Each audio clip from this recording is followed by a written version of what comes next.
Stone magazine called Michael Hastings a fearless journalist who refused to cozy up to power. His death at 33 came by way of a fire-fueled and explosive crash where Hancock Park meets Hollywood there at Highland and Melrose. It sounded like a bomb went off in the middle of the night. My house shook. The windows were rattling. Hastings was a 2010 Polk Award winner for magazine reporting. He was alone in what investigators say was a brand new Mercedes. I couldn't have written a scene like this for a movie where the engine flies from the car, which was about, 50, 60 yards up, right down here to this telephone pole. That from a longtime Hollywood producer Gary Grossman. Well, about 4:30 in the morning, his neighbor and a garden hose and all they were up against.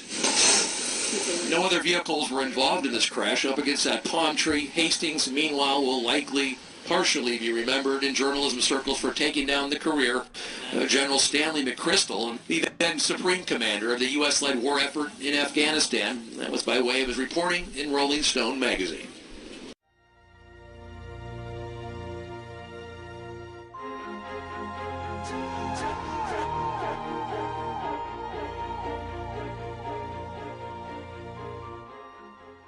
Why do you question whether this was truly an accident?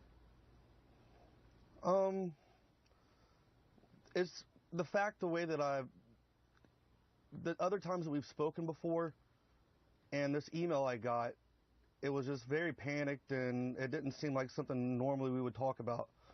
And I just felt a gut feeling, something didn't feel right. Mm-hmm. But the police say it's an accident. They looked into it. They said, look, he was driving fast. It was 4:30 in the morning. It was dark. Lost control of the car, went through a red light, hit a tree. Well, his friends and family, they know him. Everyone says he drives like a grandma. So that right there doesn't seem like something that he would be doing. I mean, he had a lot of friends and family that cared about him. He had a good life to live. There's no way he would be acting erratic like that and driving that out of control.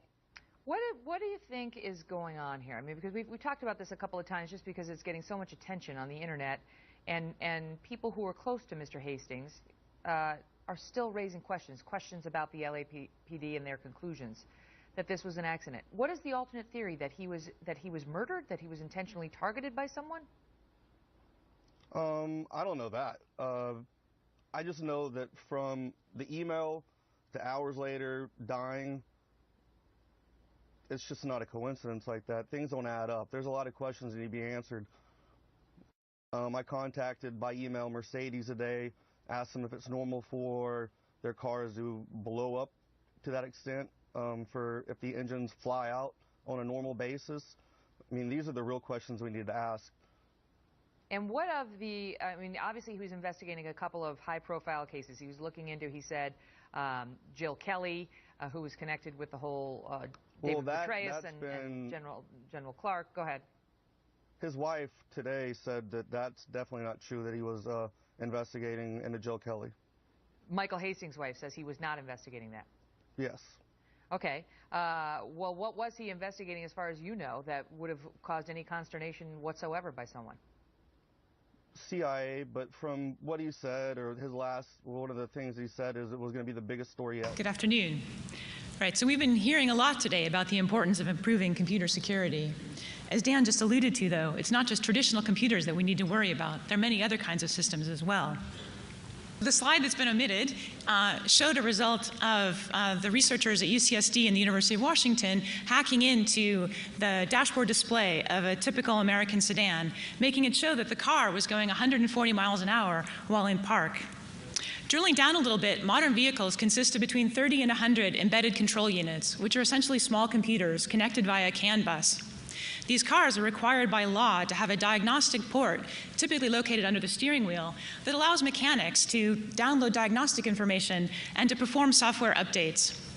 In a first paper, the researchers from UCSD and the University of Washington showed that if they could touch the CAN bus through that diagnostic port, they could take over all of the functionality of the car that's controlled by software.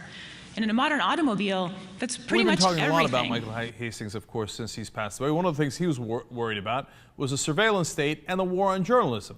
So he had this warning on the Young Turks on television. Let's watch. The Obama administration has clearly declared war on the press. It's declared war on investigative journalists, our sources. I think the only recourse to this kind of behavior by the government is to say back to the government, we declare war on you, and from this point forward, we should no longer, as a media as a whole, cooperate in any manner with the government in terms of when we're doing national security stories. We should withdraw all our cooperation, and we should publish everything we know, because it's a free press. It's not a free except for when the government tells me to do it press. And we've been way too easygoing with these guys. We've let them get away with this for years. We've let them tell us what to print, what not to print. And I say be done with it, and everybody should just get together and fire back, because no one else is going to defend the press.